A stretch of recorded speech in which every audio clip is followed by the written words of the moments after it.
जरा सोचिए, एक तरफ हैं दुनिया बदलने वाले टेक अरबपति और दूसरी तरफ भारत के पहाड़ों में रहने वाले एक साधारण से संत। इन दोनों के बीच भला क्या कनेक्शन हो सकता है? सुनने में ये किसी कहानी जैसा लगता है ना? लेकिन ये बिल्कुल सच है।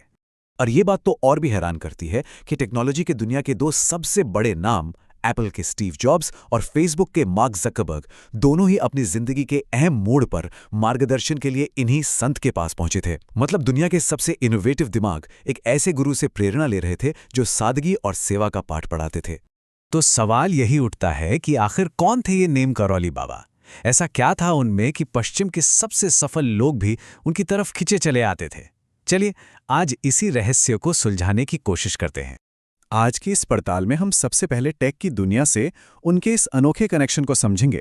फिर देखेंगे कि कैसे एक गृहस्थ एक घुमंतू संत बना। उस मशहूर ट्रेन वाली घटना को जानेंगे जिसने उन्हें उनका नाम दिया।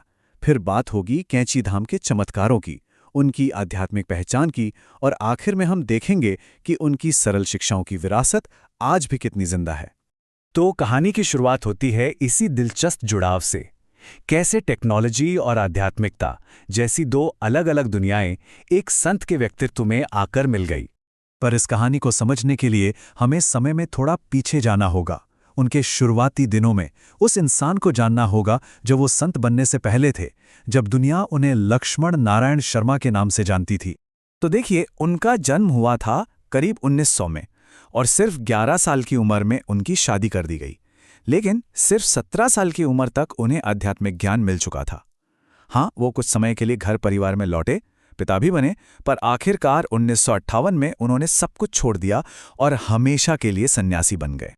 अब बात करते हैं उस एक घटना की जिसने ना सिर्फ उन्हें एक नया नाम दिया बल्कि उन्हें दुनिया भर में मशहूर भी कर दिया। ये वो किस्सा है जिसने सब कुछ बदल दिया। हुआ ये कि बाबा एक बार बिना टिकट ट्रेन में सफ़र कर रहे थे।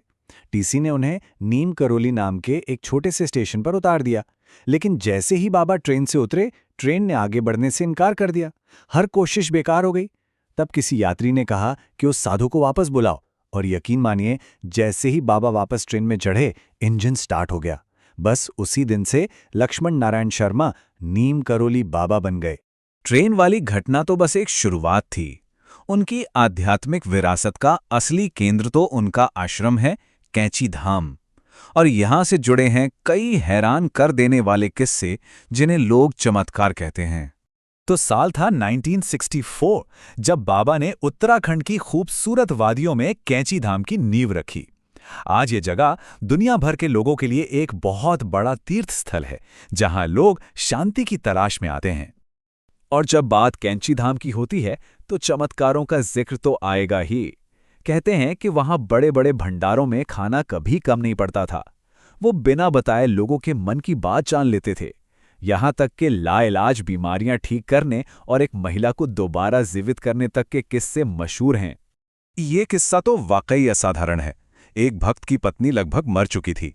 कहते हैं कि बाबा अचानक वहां प्रकट हुए, उसे अंगूर का रस पिलाया और उसकी सांसें लौटाईं। बाद में पता चला कि बाबा ने उस महिला से बचपन में वादा किया था कि वो उसे मरने नहीं देंगे, और उन्होंने अपना वादा निभाया। तो भाई, इतने सारे चमत्कारों के बाद एक सवाल तो मन में उठता ही है कि आखिर नीम करौली बाबा थे कौन? क्या वो कोई अवतार थे या फिर भगवान के एक बहुत ही विनम्र भक्त? चलिए इसी को थोड़ा समझते हैं। अब इस सवाल का जवाब हनुमान जी के जिक्र के बिना अधूरा है। हनुमान जी जो कि शक्ति, सेवा और अटूट भक्ति का प्रतीक हैं, और बाबा वो हनुमान जी के परम भक्त थे।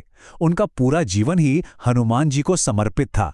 तो यहां पर ना दो तरह की बातें सामने आती हैं। एक तरफ है उनके भक्त जो उन्हें साक्षात हनुमान जी का ही अवतार मानते हैं, और फिर दूसरी तरफ जगतगुरु रामभद्राचार्य जैसे कुछ बड़े धर्मगुरु हैं जिनका कहना है कि बाबा पर हनुमान जी की कृपा जरूर थी, पर उन्हें अवतार कहना थोड़ी ज्यादा बड़ी बात होगी। लेकिन जानते हैं सबसे दिलचस्प बात क्या है कि खुद बाबा अपने बारे में क्या कहते थे। जब भी कोई उनके पैर छूने जाता तो वो कहते, अगर पैर छूने ही हैं तो हनुमान जी के छुओ। वो सारा श्रेय, सारी भक्ति हमेशा अपने आराध्य की तरफ मोड़ देते थे। ये थी उनकी विनम्रता। तो इन चमत्कारों और अवतार की बहस से परे जो चीज़ आज भी सबसे ज़्यादा मायने रखती है वो है बाबा की विरासत। उनकी सीधी सरल लेकिन बहुत गहरी शिक्षाएं। तो 1964 में कैंची धाम बना और फिर 11 सितंबर 1973 को उन्होंने वृंदावन में महासमाधि ले ली। लेकिन कहानी यहां खत्म नहीं हुई। उनका प्रभाव आज भी जिंदा है और भारत से लेकर अमेरिका तक उनके आश्रम उनकी शिक्षाओं को आगे बढ़ा रहे हैं। और उनकी शिक्षाएं, देखिए, कोई मुश्किल फिलॉसफी नहीं है, बहुत सीधी सादी बातें हैं। सरल जीवन जियो, दूसरों की सेवा करो, सबसे प्यार करो, मजबूत विश्वास रखो, मुश्किलों में भी पॉजिटिव रहो और हां, खुद के लिए थोड़ा वक्त निकालो। अगर उनकी पूरी सोच को एक लाइन में समझना हो तो वो शायद यही होगी, सबसे बड़ी सेवा प्रेम है। बस कितना सरल और कितना गहरा। और आखिर में हम बस एक सवाल के साथ इस बात को खत्म करते हैं। हमारी आज की दुनिया जो इतनी कॉम्प्लेक्स हो गई है, इतनी भागदौड़ वाली है, क्या इसका जवाब बाबा की इन सिंपल सी बातों में छिपा हो सकता है? सेवा, प्रेम और विश्वास में? इस पर सोचिएगा जरूर।